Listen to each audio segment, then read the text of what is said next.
Bueno, el proyecto siempre se vende con la idea del desarrollo, ¿ya? Que si hay mayor desarrollo, crecimiento económico, habrá mejor distribución dentro de las comunidades afectadas, pero bueno, ya nosotros sobre eso tenemos múltiples argumentos, porque allí lo que existe es una concepción del desarrollo como crecimiento que favorece fundamentalmente al capital nacional, al capital transnacional. Eso para nosotros es absolutamente claro. Ahí se va a favorecer el mejoramiento de calidad de vida de las comunidades ni de los afectados, que sería otra visión distinta del desarrollo. Entonces se contrapone crecimiento en términos económicos frente a unas exigencias que hacen las comunidades, que sería el mejoramiento de la calidad de vida humana. Eso no existe. Bueno, ahí están esas posiciones. Y creo que en este mismo documento aquí hicimos una síntesis de los argumentos por la defensa del territorio. Y allí ustedes pueden darse cuenta por qué nosotros nos oponemos directamente al megaproyecto del Quimbo. Bueno, pero ¿dónde inicia también el problema ya, digamos, interno? En 1997, la central hidroeléctrica de Betania hizo la solicitud al Ministerio de Ambiente para que se construyera el proyecto del Quimbo.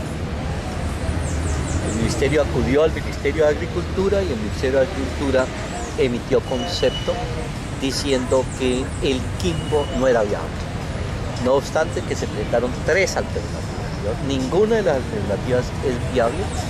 Y hubo 2 argumentos de peso. Uno que lo tomamos aquí, y es que la zona a inundar hace parte de la Reserva Forestal Protectora de la Amazonía. Habría un impedimento desde el punto de vista de la Ley 99. Y segundo, como lo dicen ellos, claro, porque trata de las mejores tierras con aptitud agrícola de la región y es difícil restituir la actividad productiva por la dificultad de encontrar tierras semejantes. Entonces, esos fueron 2 argumentos que en ese momento se dio, entonces no se aprobó el proyecto de Quimbo. 10 años después, en el 2007, en octubre, Endesa y Empesa hacen la solicitud al mismo Ministerio de Ambiente, piden concepto también al Ministerio de Agricultura y no hubo sino una alternativa, que es donde se está construyendo, pero no se presentó ningún estudio que llama de diagnóstico ambiental de alternativa. No se hicieron los estudios y sin embargo el Ministerio de Agricultura declaró que el proyecto del Quimbo era viable, sin diagnóstico ambiental de alternativas. Pero entonces, ¿qué hace el Ministerio? Entonces el Ministerio produce un auto, no recuerdo si es el 517, de febrero del 2008, donde a través de ese auto declara que no se requiere diagnóstico ambiental de alternativas. Mucho más grave es el Ministerio de Ambiente, que está diciendo no se requiere de ese estudio para aprobar el megaproyecto. Y entonces, precisamente, como no se hizo el estudio, entonces de una vez se concesionó a la transnacional Endesa de España, que es la misma propietaria de la central hidroeléctrica de Betania. Entonces, para que miren ustedes qué está pasando con relación a ese fenómeno. Pero bueno, cuando se hace la concesión, pues la protesta nuestra es supremamente grave, ¿ya? Pero no solo por eso, sino porque el 1 de septiembre del 2008, el Ministerio de Minas declaró de utilidad pública todos los terrenos necesarios para la construcción del proyecto sin existir licencia ambiental. Entonces les dijo, todos estos terrenos, y una vez se estableció el poligonal, ¿ya?, de todos los terrenos a inundar, y entonces se dice allí, todos estos son declarados de utilidad pública para el proyecto, y es evidente que quien no acepte esa disposición puede ser expropiado, ¿ya?, si no se acepta las condiciones. Bueno, ahí surge un primer interrogante. ¿Por qué se declara de utilidad pública unos terrenos al servicio de una empresa privada transnacional? Entonces, hay un problema muy complicado allí entre qué es lo público, ¿ya? Se declara de utilidad pública al servicio de una transnacional. Claro, bajo el supuesto de que la energía va a favorecer los intereses nacionales, cuando sabemos de antemano que eso no es cierto. Entonces, el primer problema es ese. Segundo, ¿cómo se declara de utilidad pública algo sin que exista la licencia ambiental? ¿Ya? No tiene sentido. Claro, pero la utilidad pública va a afectar a esas comunidades porque muchas de ellas viven del crédito. Y entonces en el momento en que usted vaya a solicitar un préstamo bancario, el banco le dice no se le puede dar su crédito porque estos terrenos fueron declarados de utilidad pública. ¿Ya? Y ese problema lo tenemos porque entonces inmediatamente se entra a afectar todas las cadenas productivas porque cesa la producción económica y eso va a tener consecuencias graves en el desplazamiento de personas que cubren labores agroalimentarias en esa zona. Ahora lo voy a precisar muy bien. Bueno, pero nosotros continuamos el debate en distintos foros, incluso por iniciativa nuestra estuvimos en debates no solo en los municipios, en la asamblea, hemos estado 5 veces en el Congreso de la República, hemos intervenido en la Comisión Interamericana de Derechos Humanos, en el Tribunal de los Pueblos de Madrid, y en todos los eventos internacionales, por ejemplo en Temacapulín, México, que estuvimos en el Encuentro Internacional contra Represas, ya hemos estado en los foros sociales mundiales, incluso en el último en Dakar, donde hemos hecho todo este tipo de denuncias, pero eso para presionar dentro de nuestra estrategia de que una respuesta contundente a las transnacionales tiene que ser local, regional, nacional y global.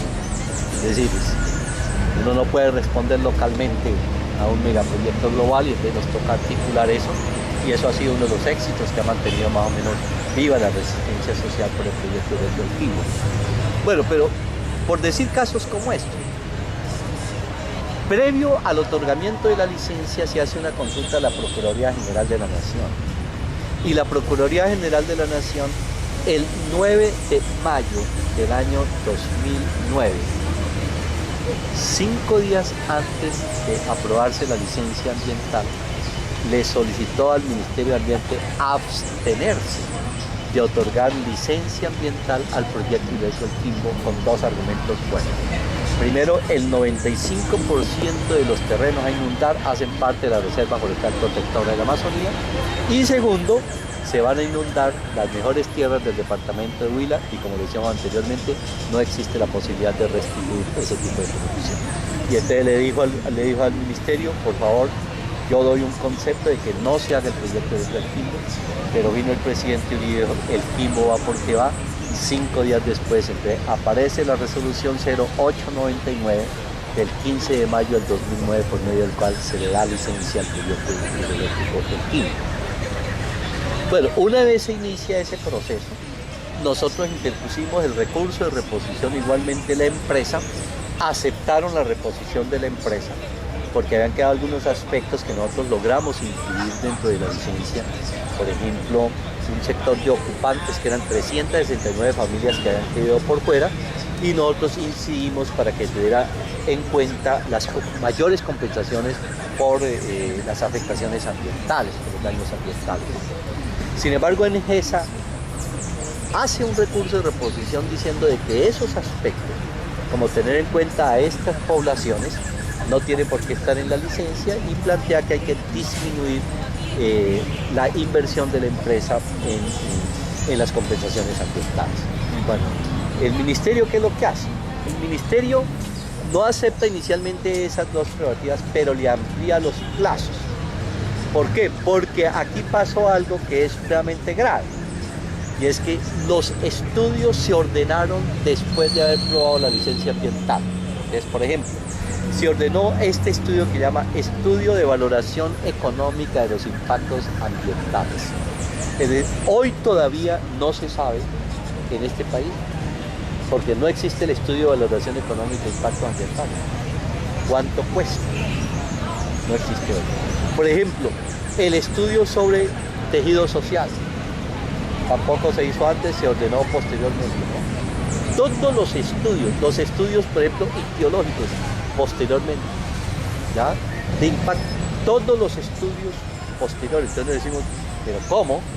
Si aquí existe dentro de la ley el principio precautelativo, donde es fundamental hacer los estudios para saber si es viable o no un proyecto. Nosotros lo reclamamos desde la academia. ¿Cómo así que no hay estudios y se ordenan los estudios posteriores? Entonces, ¿qué hizo el Ministerio de Ambiente? Lo que hizo el Ministerio de Ambiente fue ampliarle los plazos a esos estudios porque era evidente que en los plazos establecidos era un imposible que las empresas lo hicieran, ¿ya? Entonces le flexibilizó todos los plazos del estudio, es supremamente grave.